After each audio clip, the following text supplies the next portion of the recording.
गेवराईत राष्ट्रवादी काँग्रेसचा जोरदार निषेध। तहसील कार्यालयासमोर घोषणाबाजी करत तहसीलदारांना निवेदन।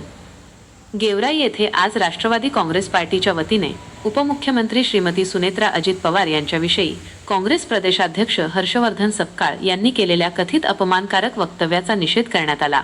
कार्यकर्त्यांनी घोषणाबाजी करत प्रतिकात्मक निषेध नोंदवला आणि तहसीलदार श्री सोनवणे यांना निवेदन सादर केले।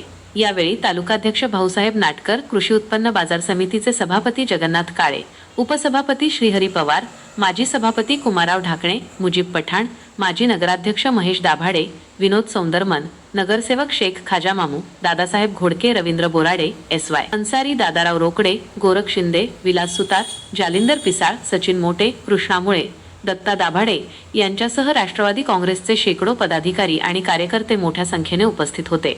या निवेदनाद्वारे संबंधित वक्तव्याची दखल घेऊन योग्य ती कारवाई करण्याची मागणी करण्यात आली।